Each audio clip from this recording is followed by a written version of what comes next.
இனம் மதம் பேதமின்றி இந்த ஆபத்தான அசாதாரண சூழ்நிலையில் ஒன்றுபடுமாறு நாட்டு மக்களிடம் இலங்கை சர்வமத தலைவர்கள் வேண்டுகோள் விடுத்துள்ளனர்.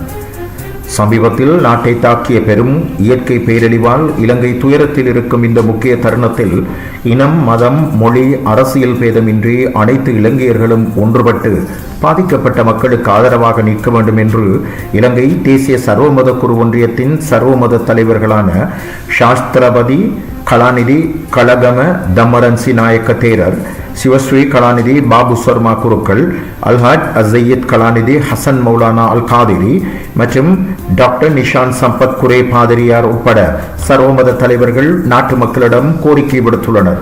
மேலும் அவர்கள் வழங்கிய கூட்டு அறிக்கையில் பேரழிவில் உயிரிழந்தவர்களின் குடும்பங்களுக்கு ஆழ்ந்த அனுதாபங்களை தெரிவிப்பதாகவும் பாதிக்கப்பட்ட அனைவரும் விரைவில் பாதுகாப்பும் நலமும் பெற வேண்டி விசேட பிரார்த்தனைகளை செய்யுமாறும் வேண்டுகோள் விடுத்துள்ளனர்.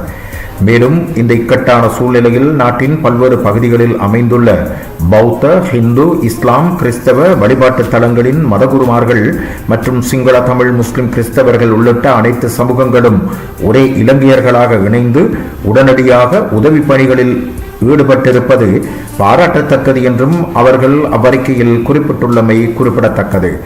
அத்தோடு அரசாங்கம் அனைத்து தேவைகளையும் பூர்த்தி செய்யும் வரை நாடு முழுவதும் மக்கள் தங்களாலான அளவில் சமூக நலத்திட்டங்கள் மற்றும் உதவி நடவடிக்கைகளை தன்னார்வமாக முன்னெடுத்திருப்பது இலங்கை மக்களின் மனிதநேயத்தின் உச்சத்தை உலகிற்கே முன்மாதிரியாக காட்டுகிறது என்று சர்வமத தலைவர்கள் சுட்டிக்காட்டியுள்ளனர். இயற்கை பேரழிவால் உயிரிழந்தவர்களின் குடும்பங்களுக்கு அவர்கள் ஆழ்ந்த இரங்கலை தெரிவித்ததோடு இனி இத்தகைய பேரழிவுகள் எம் நாட்டில் ஏற்படாது, அனைவரும் சமாதானம், சகோதரத்துவம் மற்றும் நலனுடனும் வாழ இறைவன் அருள் புரிவானாக என்று அவர்கள் இந்த பிரார்த்தனையில் குறிப்பிட்டுள்ளமை குறிப்பிடத்தக்கது.